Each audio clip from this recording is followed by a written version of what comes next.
യോഹന്നാൻ എഴുതിയ സുവിശേഷം 7-ാം അധ്യായം 1 മുതൽ 53 വരെയുള്ള തിരുവചനങ്ങൾ. അതിനുശേഷം യേശു ഗലീലയിൽ സഞ്ചരിച്ചു.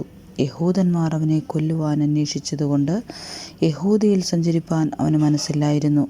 എന്നാൽ യഹൂദന്മാരുടെ കൂടാരപ്പെരുന്നാൾ അടുത്തിരുന്നു. അവൻ്റെ സഹോദരന്മാർ അവനോട്, നീ ചെയ്യുന്ന പ്രവൃത്തികളെ നിന്റെ ശിഷ്യന്മാരും കാണേണ്ടതിന് ഇവിടം വിട്ട് യഹൂദയിലേക്ക് പോക. പ്രസിദ്ധനാകുവാൻ ആഗ്രഹിക്കുന്നവൻ ആരും രഹസ്യത്തിൽ ഒന്നും ചെയ്യുന്നില്ലല്ലോ. നീ ഇത് ചെയ്യുന്നുവെങ്കിൽ ലോകത്തിന് നിന്നെത്തന്നെ വെളിപ്പെടുത്തുക എന്ന് പറഞ്ഞു. അവൻ്റെ സഹോദരന്മാരും അവനിൽ വിശ്വസിച്ചില്ല. യേശു അവരോട്, എൻ്റെ സമയം ഇതുവരെ വന്നിട്ടില്ല, നിങ്ങൾക്കോ എല്ലായ്പ്പോഴും സമയം തന്നെ.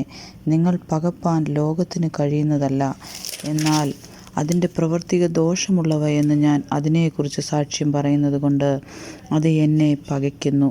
നിങ്ങൾ പെരുന്നാളിന് പോകുവീൻ. എൻ്റെ സമയം ഇതുവരെ വന്നിട്ടില്ലായകൊണ്ട് ഞാൻ ഈ പെരുന്നാളിന് ഇപ്പോൾ പോകുന്നില്ല. ഇങ്ങനെ അവരോട് പറഞ്ഞിട്ട് ഗലീലയിൽ തന്നെ പാർത്തു. അവൻ്റെ സഹോദരന്മാർ പെരുന്നാളിന് പോയ ശേഷം അവനും പരസ്യമായിട്ടല്ല, രഹസ്യത്തിൽ എന്ന പോലെ പോയി. എന്നാൽ യഹൂദന്മാർ പെരുന്നാളിൽ അവൻ എവിടെ എന്ന് ചോദിച്ച് അവനെ അന്വേഷിച്ചു. പുരുഷാരത്തിൽ അവനെക്കുറിച്ച് വളരെ കുശുകുശുപ്പുണ്ടായി. അവൻ നല്ലവനെന്ന് ചിലരും, അല്ല, അവൻ പുരുഷാരത്തെ വഞ്ചിക്കുന്നുവെന്ന് മറ്റു ചിലരും പറഞ്ഞു. എങ്കിലും യഹൂദന്മാരെ പേടിച്ചിട്ട് ആരും പ്രസിദ്ധമായി അവനെക്കുറിച്ച് സംസാരിച്ചില്ല. പെരുന്നാൾ പാതി കഴിഞ്ഞ ശേഷം യേശു ദൈവാലയത്തിൽ ചെന്ന് ഉപദേശിച്ചു. വിദ്യാഭ്യാസം ചെയ്യാത്ത ഇവൻ ശാസ്ത്രം അറിയുന്നത് എങ്ങനെയെന്ന് യഹൂദന്മാർ പറഞ്ഞ് ആശ്ചര്യപ്പെട്ടു. യേശു അവരോട് ഉത്തരം പറഞ്ഞത്, എൻ്റെ ഉപദേശം എൻ്റേതല്ല, എന്നെ അയച്ചവൻ്റേതത്രേ. അവൻ്റെ ഇഷ്ടം ചെയ്യുവാൻ ഇച്ഛിക്കുന്നവൻ ഈ ഉപദേശം ദൈവത്തിൽ നിന്നുള്ളതോ ഞാൻ സ്വയമായി പ്രസ്താവിക്കുന്നതോ എന്നറിയും. സ്വയമായി പ്രസ്താവിക്കുന്നവൻ സ്വന്തം മഹത്വം അന്വേഷിക്കുന്നു, തന്നെ അയച്ചവൻ്റെ മഹത്വം അന്വേഷിക്കുന്നവൻ സത്യവാനാകുന്നു.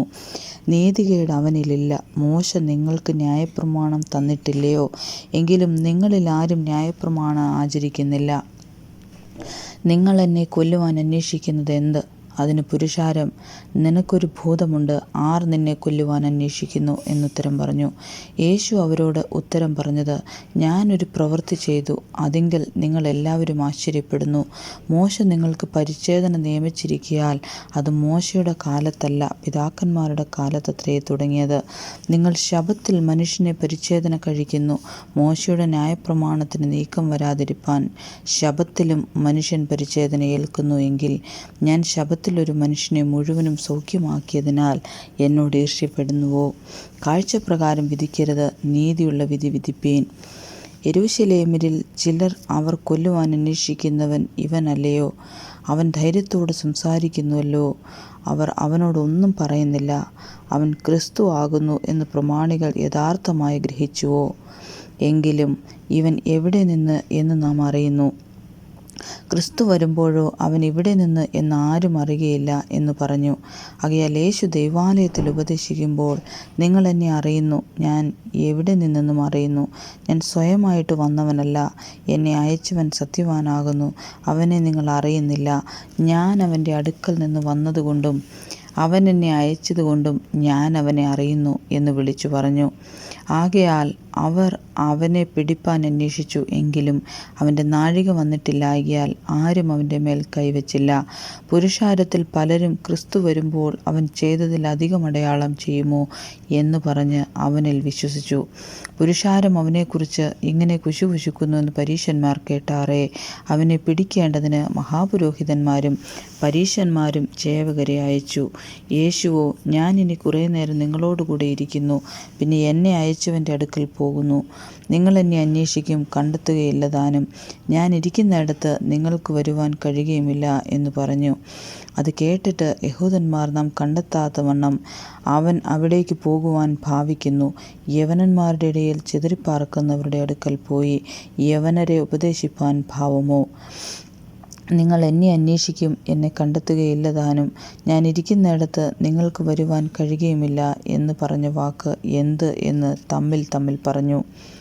ഉത്സവത്തിൻ്റെ മഹാദിനമായ ഒടുക്കത്തെ നാളിൽ യേശു നിന്നുകൊണ്ട്, ദാഹിക്കുന്നവനെല്ലാം എൻ്റെ അടുക്കൽ വന്നു കുടിക്കട്ടെ. എന്നിൽ വിശ്വസിക്കുന്നവൻ്റെ ഉള്ളിൽ നിന്ന് തിരുവെഴുത്ത് പറയുന്നത് പോലെ ജീവജലത്തിൻ്റെ നദികൾ ഒഴുകുമെന്ന് വിളിച്ചു പറഞ്ഞു. അവനിത് തന്നിൽ വിശ്വസിക്കുന്നവർക്ക് ലഭിപ്പാനുള്ള ആത്മാവിനെക്കുറിച്ചാകുന്നു പറഞ്ഞത്.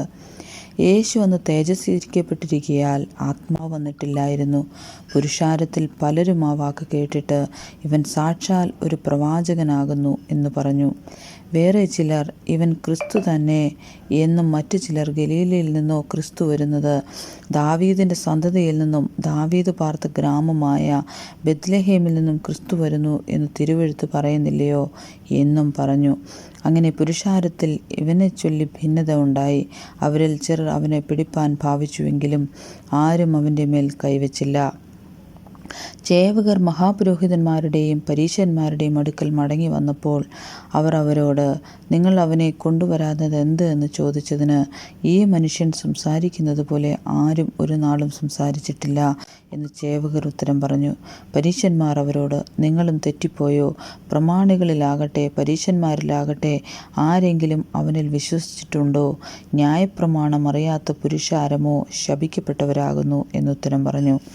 അവരിൽ ഒരുത്തനായി മുമ്പേ അവൻ്റെ അടുക്കൽ വന്നിരുന്ന നിക്കോദെമോസ് അവരോട്, ഒരു മനുഷ്യൻ്റെ വാമൊഴി ആദ്യം കേട്ട് അവൻ ചെയ്യുന്നത് ഇന്നതെന്ന് അറിഞ്ഞിട്ടില്ലാതെ നമ്മുടെ ന്യായപ്രമാണം അവന് വിധിക്കുന്നുവോ എന്ന് പറഞ്ഞു. അവർ അവനോട്, നീയും ഗലീലക്കാരനോ? പരിശോധിച്ചു നോക്കുക, ഗലീലയിൽ നിന്ന് പ്രവാചകൻ എഴുന്നേൽക്കുന്നില്ലല്ലോ എന്നുത്തരം പറഞ്ഞു. അങ്ങനെ ഓരോരുത്തൻ താൻ താൻ്റെ വീട്ടിൽ പോയി. ആമേൻ.